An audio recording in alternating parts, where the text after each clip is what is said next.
এই দেখো, তুমি এখনো রেগে আছো আমার উপর। আমার রাগতে বয়ে গেছে আপনার ওপর। তুমি কিছুতেই বুঝছো না, খরচ বাড়ছে। আয় না বাড়লে চলবে, বিদেশে আমাকে যেতেই হবে। সব বুঝেছি, সব বুঝেছি। আপনার আমাকে অসহ্য লাগছে, তাই আপনি বিদেশে যাচ্ছেন, তাই তো? তুমি আমায় ভুল বুঝছো। রাজ্য চালাতে অর্থের প্রয়োজন আছে। কেন এতদিন রাজ্য বুঝি চলছিল না? এতদিন যেভাবে চলছিল সেভাবেই চলবে। সময় পাল্টাচ্ছে। এখন শুধু সিংহাসনে বসে থাকলেই চলে না, দেশ বিদেশ ঘুরে দেখতে হবে কিভাবে রাজ্যের উন্নতি হয়, লাভ হয়, সেই নিয়ে নতুন করে ভাবতে হবে। তার মানে আপনি ঠিক করে নিয়েছেন আপনি যাবেন, তাই তো? হ্যাঁ। আর যতদিন আপনি না থাকবেন এখানে কি হবে ভেবে দেখেছেন মহারাজ? কে সামলাবে সব?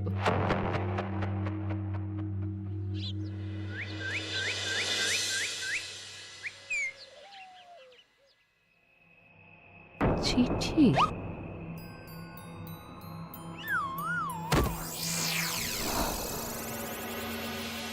আমি অনেক ভেবে দেখলাম, আসলে এসব সিংহাসন, ক্ষমতা, প্রতিপত্তি অর্জন করা আর রক্ষা করার জটিলতার চেয়ে বাকি জীবনটা শান্তির সাথে বনে কাটিয়ে দেওয়াই ভালো। বলছি সবই তো বুঝলাম, কিন্তু এই শান্তিটা কে? মহারাজ সন্ন্যাসী হয়ে গেলেন আর এসব নিয়েও তুমি ভাড়ামি করছো গোপাল? ও মা গো, এবার কি হবে? চিন্তা করবেন না রানীমা, কৃষ্ণনগরকে আমি আমার বুক দিয়ে আগলে রাখবো। আপনার ছাতির মাপটা ঠিক মতো জানেন তো মন্ত্রী মশাই? মানে ওই গোটা কৃষ্ণনগরকে কি আপনি আপনার বুকের মধ্যে আগলে রাখতে পারবেন? গোপাল! মার্জনা করবেন মন্ত্রী মশাই। আমি বলছিলাম কি, ওই সব আগলে টাগলে রাখার আগে ওই ভালো করে খুঁজে দেখুন সব। মানে কি বলতে চাইছো কি তুমি? মহারাজকে খুঁজে বার করুন মন্ত্রী মশাই, লোক পাঠান। তিনি হয়তো এখনো বেশি দূর যেতে পারেননি। এটা কিন্তু ঠিক বলেছে গোপাল, তাকে একবার যদি খুঁজে পাই আমরা। আপনি চিন্তা করবেন না রানীমা, আমি এক্ষুনি লোক পাঠাচ্ছি। আর গোপাল, রানীমাকে বিশ্রাম নিতে দাও। যাও এখন, যত সব।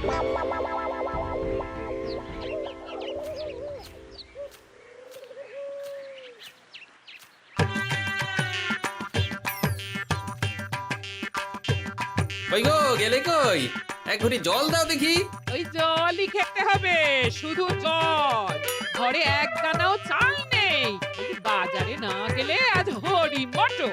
রাজ্যে রাজা নেই আর তুমি ঘরে চাল নেই বলে চিল্লামিল্লি করছো, চত্ব সব। ও মা গো, মহারাজ রাজ্যে নেই তো গেলেন কই? হ্যাঁ, বনবাসে।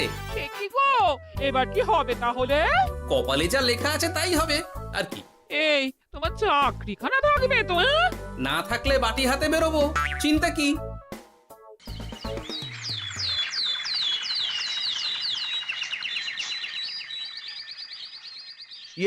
মহারাজ যখন নেই তখন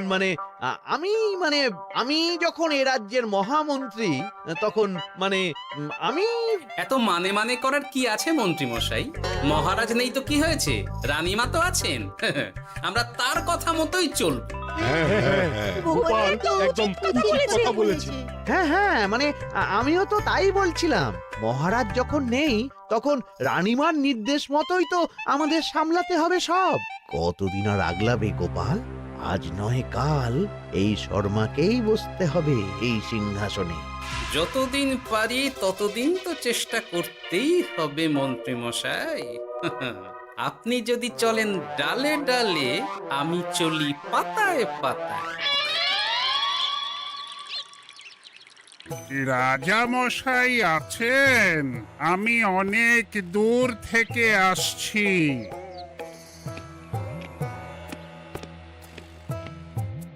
মন্ত্রীমশাই, একজন সাধু এসেছেন রাজামশাইয়ের সঙ্গে দেখা করতে।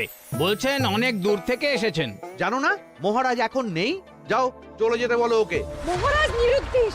এই মুহূর্তে সত্যিই যদি কোনো প্রাজ্ঞ সাধু বাবা রাজবাড়িতে তার পায়ের ধুলো দেয়, বলা তো যায় না যদি মহারাজের হদিস তিনি দিতে পারেন। ঠিক ঠিক, একদম ঠিক বলছেন পণ্ডিত মশাই। বেশ বেশ, ডেকে আনো তাকে, দেখি সে কি বলে। মহারাজ, আমার প্রণাম নেবেন। উনি মহারাজ নয়, উনি মন্ত্রী। আসুন সাধু বাবা, আসুন আসন গ্রহণ করুন।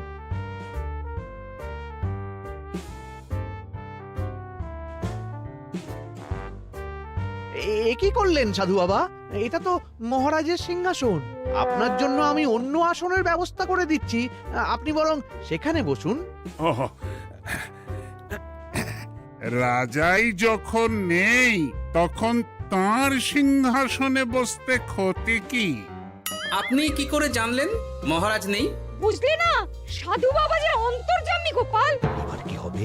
উনি যদি বলে দেন মহারাজ কোথায় আছেন, তাহলে তো আমার আর পণ্ডিত মশাই, আগেই ওরকম হামলে পড়বেন না। আচ্ছা, আপনি যদি অন্তর্যামী হন, বলুন তো আমাদের রাজা মশাই কোথায় গেছেন? জবর জটা কালো চুলে দেনামা অতীত বলে। বুম!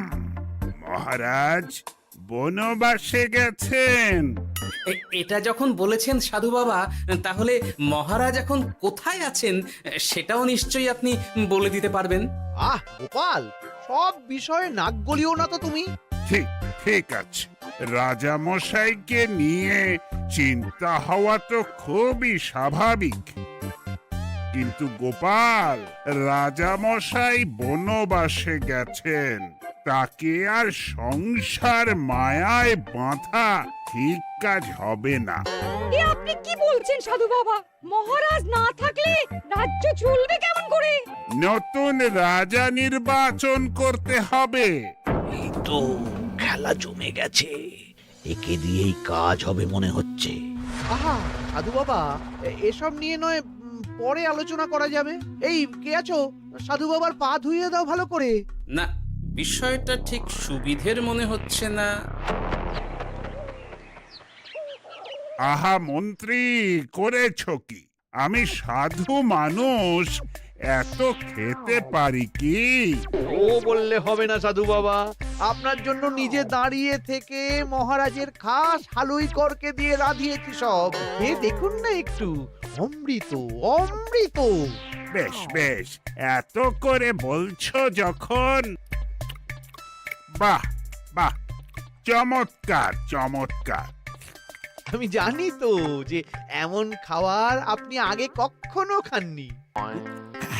তা বটে বটে, ভেবেছিলাম কটা দিন বিশ্রাম নিয়ে চলে যাব। এখন দেখছি যা আদর আতিথেয়তা শুরু করেছো তোমরা, তাতে তো মাস কয়েক কাটিয়ে না গেলে আমারই লোকসান হবে। থাকুন না, থাকুন, যতদিন ইচ্ছা থাকুন। আমার ইচ্ছা অনুযায়ী সব চললে তো ওই গোপালের জায়গায় আপনাকেই সবার মহারথী করে রেখে দিতাম চিরকাল। এসব কি বলছো মন্ত্রী? কেন, পরিকল্পনাটা মন্দ নাকি? আমি হব এই রাজ্যের নতুন রাজা, আর আপনি হবেন আমার রাজসভার প্রধান মহারথী। বটে, কাজটা খুব একটা কঠিন না। মহারাজ বনবাসে, আর আপনি নিজেই তো বললেন তাকে ফিরিয়ে আনাও ঠিক হবে না। তাহলে তা বলেছি, কিন্তু বাকি অন্যান্য সভাসদেরা আছে, তারা তো। আরে ছাড়ুন তো ওদের কথা। আকাশে হাত ছড়িয়ে আর একবার মন্ত্র পড়ে নেবেন, বলবেন এই রাজ্যের রাজা হওয়ার ক্ষমতা একমাত্র আমার মধ্যেই আছে। ব্যাস, সবাই মানতে বাধ্য। তারপর আমার একটা হিল্লে হয়ে গেলে আপনারটার ব্যবস্থাও আমি করে দেব, বুঝলেন? বুঝলাম, একেবারে জলের মতো পরিষ্কার। ব্যাস, কালই তাহলে কাজ শুরু করে দিন। বেশি দেরি করে তো লাভ নেই। বলা তো যায় না, মহারাজের যদি রানীমার জন্য মন কেমন করে, রাজ্যে ফিরে আসে, ওসব হওয়ার আগেই সেরে ফেলতে হবে সব কাজ। রাজা হওয়ার খুব তাড়া দেখছি তোমার মন্ত্রী। ওপরে ওঠার ইচ্ছা কার না থাকে বলুন তো সাধু বাবা? আর মাত্র কটা দিনের অপেক্ষা, ব্যাস, তারপরেই এই সিংহাসনের মালিক হব আমি। কৃষ্ণনগরের নতুন রাজা হব আমি। সমস্ত ধন দৌলত থাকবে আমার এই হাতের মুঠোয়। কি অত ভাবছেন মন্ত্রী মশাই একা একা? মানে কি ভাবছি তার কৈফিয়ত তো তোমায় দিতে হবে, হ্যাঁ? হিমা ছি ছি ছি, আপনি কেন কৈফিয়ত দেবেন? আপনার মুখ দেখলেই তো বোঝা যাচ্ছে যে আপনি কি ভাবছেন। তাই বুঝি? তা বলো দেখি কি ভাবছি আমি। আপনি ভাবছেন ওই কৃষ্ণনগরের সিংহাসনের কথা। শুনে ফেললো নাকি সব? আপনি ভাবছেন আমাদের মহারাজের কথা, তাকে কিভাবে ফিরিয়ে আনা যায় সেই কথা, তাই না? মহারাজকে যে আর ফিরিয়ে আনা যাবে না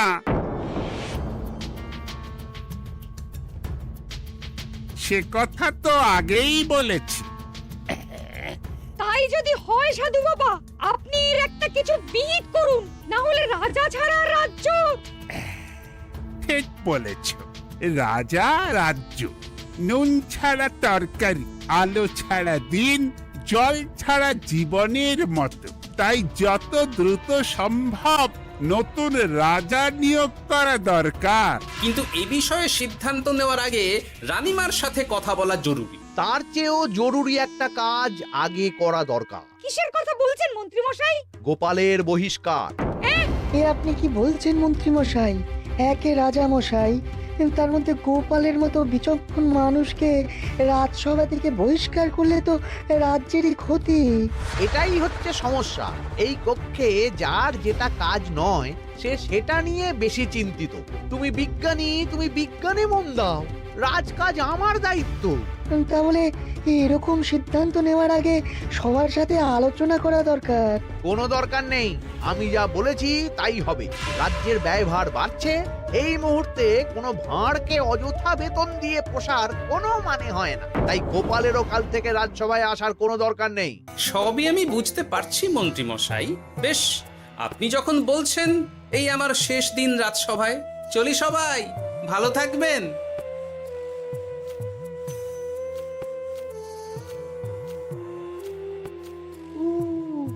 এত সহজে যে বেটা মাঠের বাইরে চলে যাবে বুঝতেই পারিনি আগে।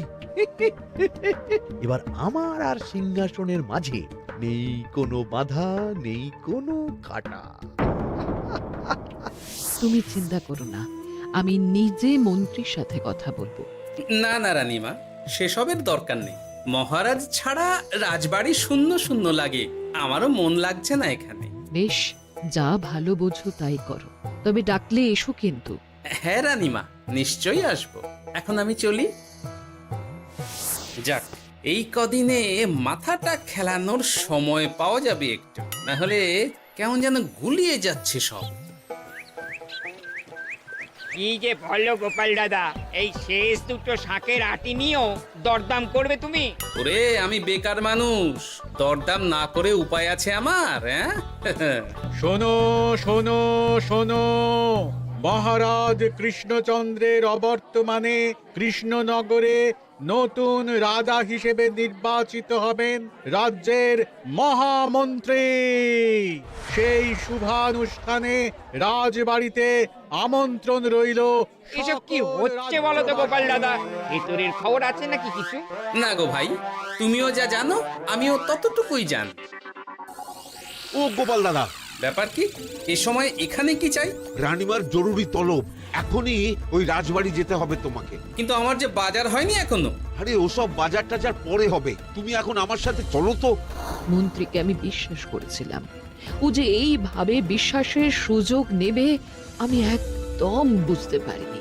আমাদের এক্ষুনি অন্যান্য সভাসদদের সাথে কথা বলা দরকার রানীমা। কারোর সাথে কথা বলার দরকার নেই রানীমা, আমি নিজেই চলে এসেছি আপনার সাথে কথা বলতে। এখানে কি জন্য এসেছো গোপাল? রানীমার কান ভাঙাতে?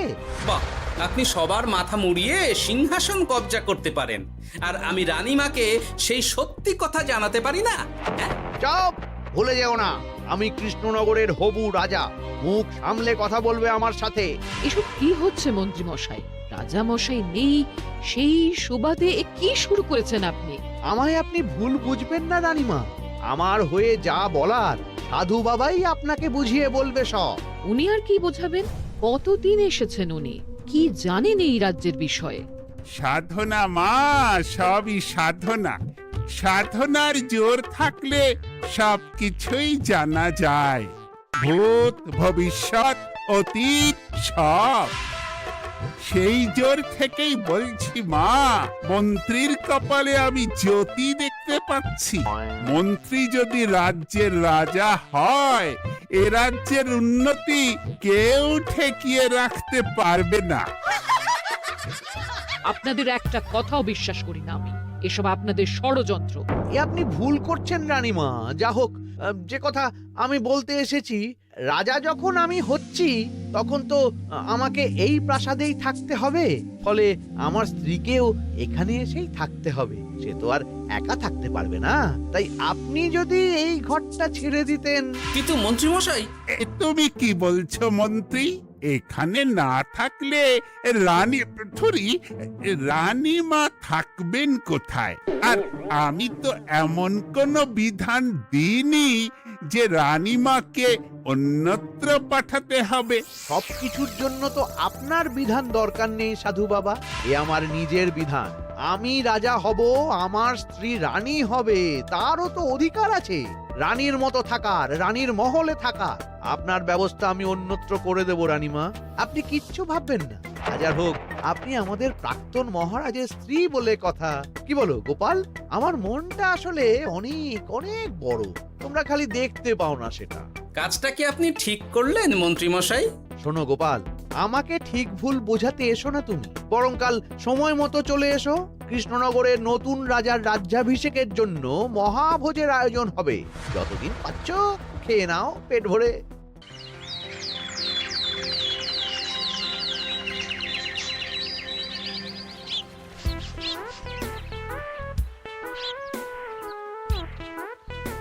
আরে এগুলো আবার কি পরে আছে এখানে?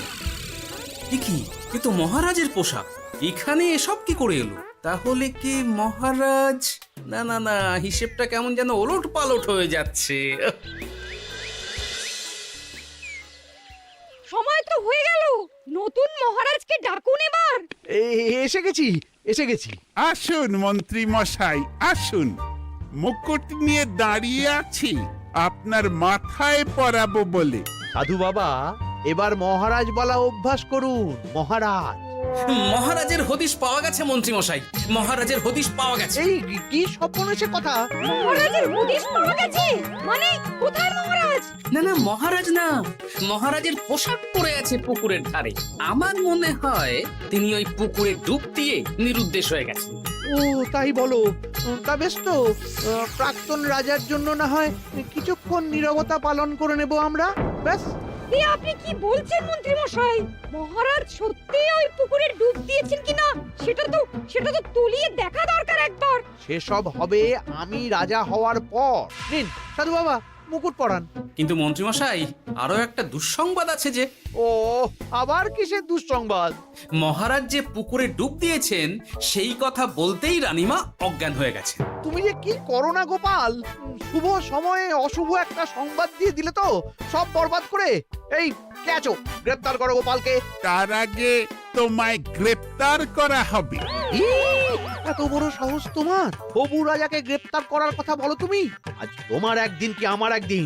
কিসের হবু রাজা? আমি কৃষ্ণনগরের আসল রাজা। হ্যাঁ, আমি। কি মহারাজ, আপনি? হ্যাঁ, আমি। অনেক দিন ধরে তো তোমার বাড়বাড়ন্ত দেখলাম, আজকে খেলা শেষ। কিন্তু গোপাল, রানী কোথায়? কেমন আছে সে? এক্ষুনি তার কাছে আমাকে নিয়ে চলো। রানীমা ভালোই আছে মহারাজ, কিচ্ছু হয়নি তার। কিন্তু তুমি যে বললে রানী অজ্ঞান হয়ে গেছে। এটুকু মিছে কথা না বললে যে আপনার লুকোচুরি খেলাটা এত সহজে শেষ হতো না মহারাজ। লুকোচুরি বটে, কিন্তু তুমি বুঝলে কি করে এত সব? প্রথম সন্দেহটা হলো যখন রানীমাকে অন্যত্র রাখার কথা বলতেই আপনি বিচলিত হয়ে উঠলেন, তখন। তারপর পুকুর পাড়ে আপনার পোশাক। ব্যাস এটুকুই, আর কিছু নয়। আর প্রথম দিন রাজসভায় এসেই সোজা সিংহাসনে চড়ে বসা। ব্যাস, একে একে 2 আর 2 2 4 করে ফেললাম। তারপর মনে হলো রানীমার প্রতি টান ফিরিয়ে আনতে পারে আপনাকে আপনার আসল রূপে। তাই এই মিছে কথা। অধমের অপরাধ মার্জনা করবেন মহারাজ। গোপাল, তোমার তুলনা নেই। কিন্তু মহারাজ, আপনি কেন এই ছদ্মবেশ নিয়েছিলেন তার আসল উদ্দেশ্যটা কিন্তু এখনো আমার কাছে পরিষ্কার হয়নি পুরোটা। আসলে আমি পরীক্ষা করছিলাম, বুঝলে, কিসের পরীক্ষা মহারাজ? যে আমার অনুপস্থিতিতে কে এই রাজ্য চালাবে তার পরীক্ষা। এবং আমি ঠিক করেছি যে কদিন ব্যবসার কাজে আমি বাইরে থাকব, ততদিন রানীর পরামর্শ মতো সমস্ত কিছু সামলাবে গোপাল। মহারাজ কৃষ্ণচন্দ্রের জয়। আর আমি মহারাজ? তুমি থাকবে পেয়াদা। এ কি শুধু জল আর ভাত? আগেই বলেছিলাম বেশি বেরো না, রাজা হবেন। এখন খাও খাও, জল ভাত খাও। চেষ্টায় তুমিও আমাকে ভুল বুঝলে গিন্নি।